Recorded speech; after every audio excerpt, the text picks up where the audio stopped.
Este canal presenta ciencia y comedia un tanto particular. Puede contener sonidos e imágenes fuertes, así como también dibujos muy malos, y por su contenido todos lo deberían ver.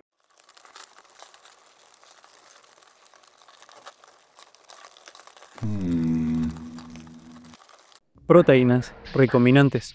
Es probable que no sepas qué significan estas palabras, pero quizás sí te suene el término de ingeniería o modificación genética, siendo que son palabras que hace unas cuantas décadas tenían un peso muy negativo detrás, y ahora también.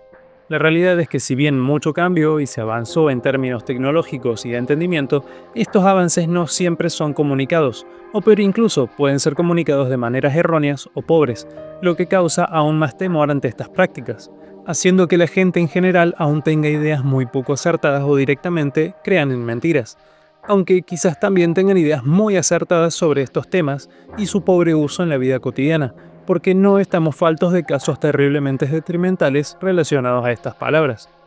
Así como por ejemplo un terrateniente envenenaría a decenas de familias con tal de producir un 5% más.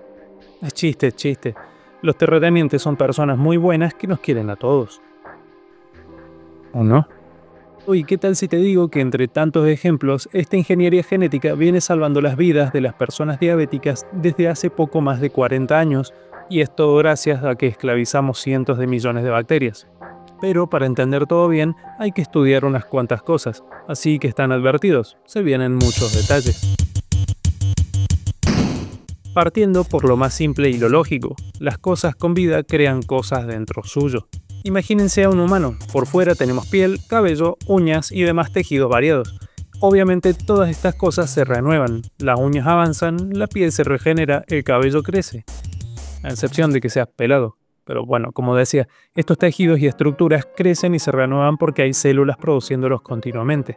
Y no solo eso, dentro nuestro tenemos cientos de componentes y órganos distintos, desde el estómago hasta los intestinos. Todos y cada uno de ellos poseen características especiales y específicas, así como algunas que se comparten. Y como ya dije, de todo esto se encargan cientos de células diferentes, cada una aportando su granito de arena. Estos granitos pueden significar muchas cosas, pero lo que interesa para este video son las proteínas. Algunas proteínas pueden ser sintetizadas por muchas células, mientras que otras son bastante específicas de algunas células particulares. Y esto no sería un problema si no es que algunas veces, ya sea por infecciones, condiciones genéticas, síndromes o lo que sea, hay ocasiones donde estas células tienen problemas con la creación de sus proteínas características, pudiendo producir poco, mucho o directamente nada. Y esto puede traer serias complicaciones a los individuos que tengan estos problemas. Casos como estos hay para todos gustos, colores, sabores y olores. O sea, como que hay muchos casos, no es que regulen esos sentidos, bueno, quizás sí tengan alguna oportunidad, bueno, no importa. Pero para ir resumiendo, nos quedamos con que las células producen proteínas. Algunas células producen proteínas especiales, pero pueden fallar y no producirlas. Entonces, ¿qué hacemos? Idealmente el primer paso sería identificar cuál es la causa. En algunos casos esto es curable y ya está. Pero en otras instancias es posible que el ADN, o sea la guía que siguen estas células, esté defectuoso. Las células, sin importar qué, seguirán a capa y a espada esta producción por más defectuosa que sea. Entonces en esos casos la solución más simple puede ser suministrar lo que hace falta, cosa que suena bien, ¿no? Pero las proteínas, por más pequeñas que sean, son particularmente específicas, encontrando que un simple cambio puede llevar a múltiples finales diferentes, desde que no pase nada, o sea, que se comporten igual, hasta que sean tratadas como patógenos y activen todas las alarmas del sistema inmune. Y hablando del sistema inmune, la diabetes mellitus, comúnmente llamada como solo diabetes, es asociada con una pobre alimentación, y esto puede ser cierto, pero solo para un tipo de diabetes, mientras que la otra tiene razones genéticas e inmunogénicas detrás. Entonces, para ver un ejemplo real y palpable, así como saboreable, de una proteína que es capaz de cambiar la vida entera de la gente, vamos a hablar un poco de esta enfermedad. Y no es mentira de parte del sabor. El cuerpo humano necesita de glucosa, que es un tipo de azúcar, la fuente principal de energía para absolutamente todo. No hay vuelta que darle, es así y punto. Obviamente la misma debe distribuirse por todo el cuerpo, y lo hace por la mejor ruta para transportar nutrientes, la sangre.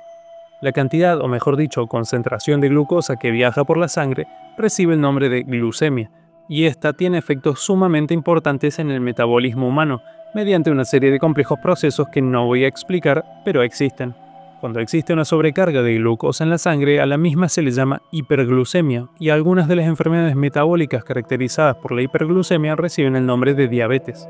Una persona que padece diabetes presenta frecuentes ganas de orinar, sed excesiva y un gran apetito, síntomas algo comunes que no parecen malos o tan malos, pero estas enfermedades también traen consigo serios problemas vasculares atacando grandes y medianas arterias, junto con capilares y arteriolas, siendo responsables de las mayores complicaciones, que eventualmente terminan siendo crónicas, siendo usual que en el pasado y aún a día de hoy sea común que aquellas personas con serios casos de diabetes posean miembros y extremidades amputadas por gangrenas a causa de la mala circulación sanguínea.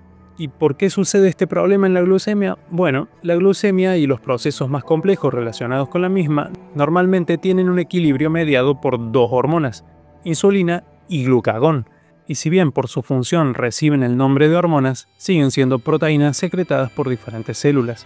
Las personas diabéticas tienen problemas con la primera de estas hormonas, la insulina, la cual es la encargada de disminuir el nivel de glucosa en sangre.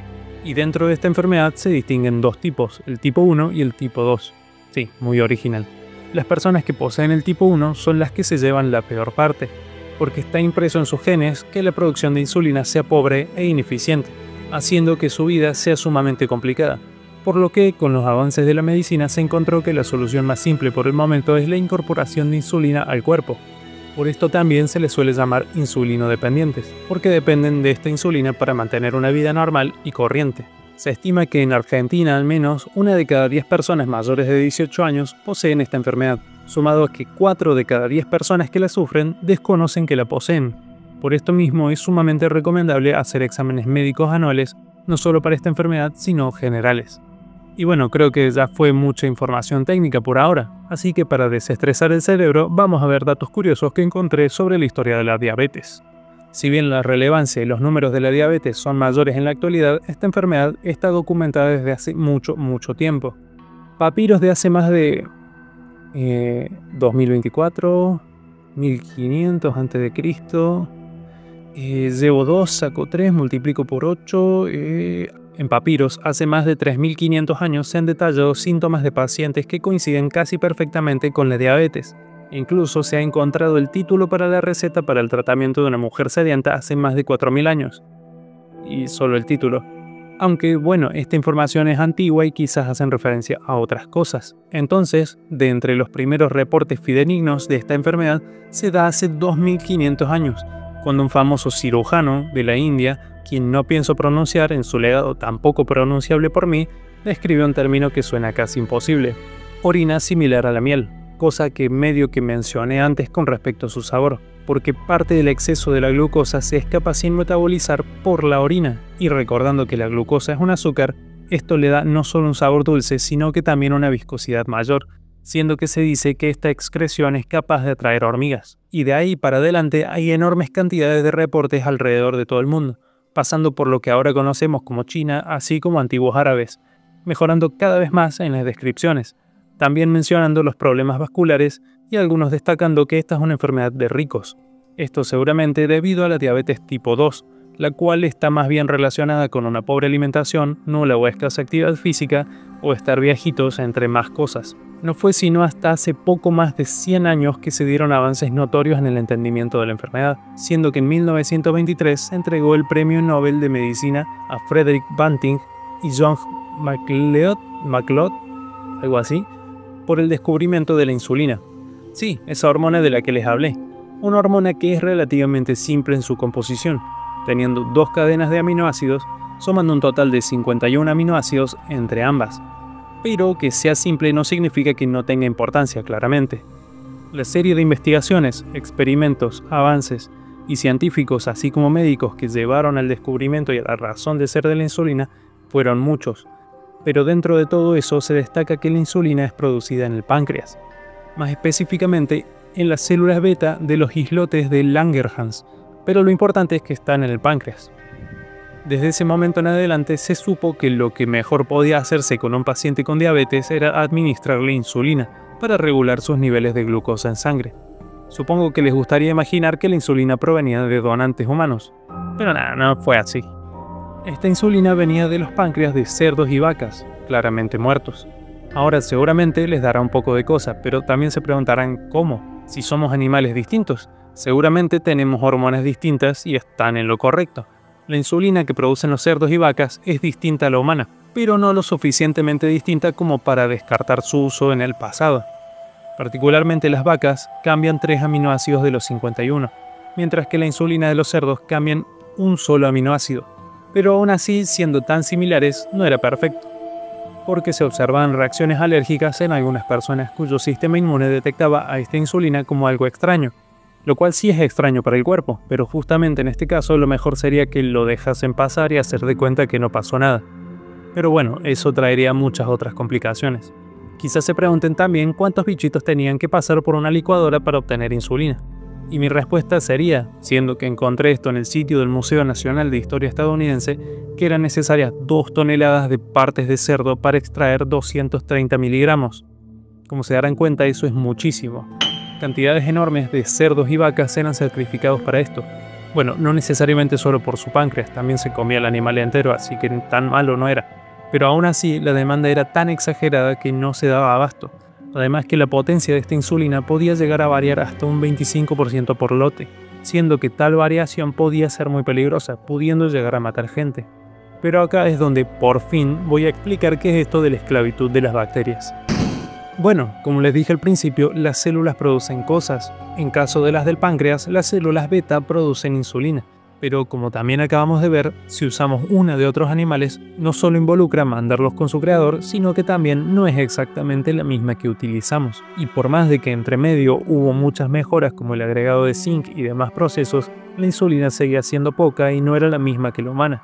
Parecería que se había llegado a un problema de estancamiento, pero mediante una serie de importantísimos avances se logró modificar bacterias enteras para producir cosas.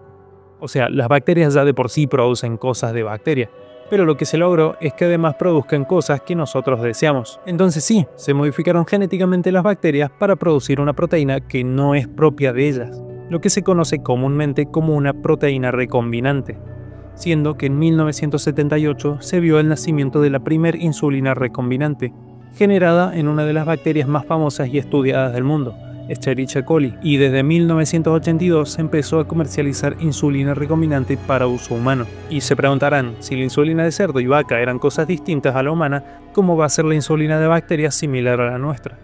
Y ahí está la gracia de todo esto, no producen insulina de bacteria, producen insulina humana.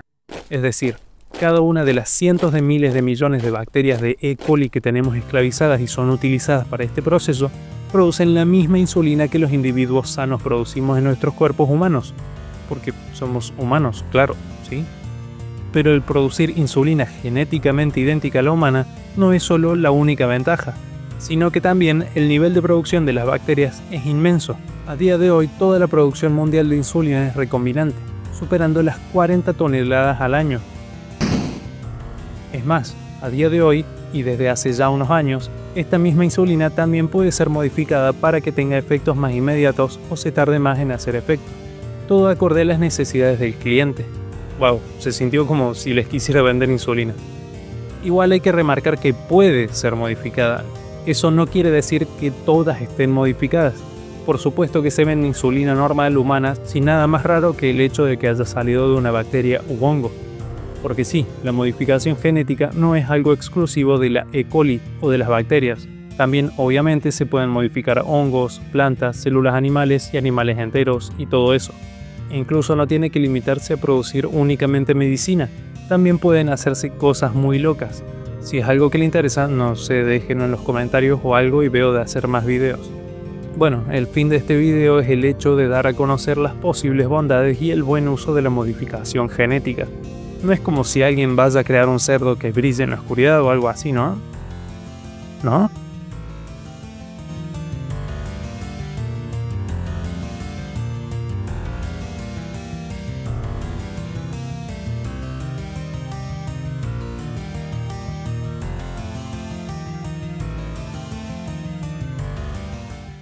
$40 toneladas de algo es mucho, obviamente, pero al mismo tiempo es algo difícil de dimensionar. Entonces vamos a ver cuánto es 40 toneladas en diversas medidas. El osmio es el elemento más denso de todos, tanto así que posee una densidad de 22.587 kilogramos por metro cuadrado.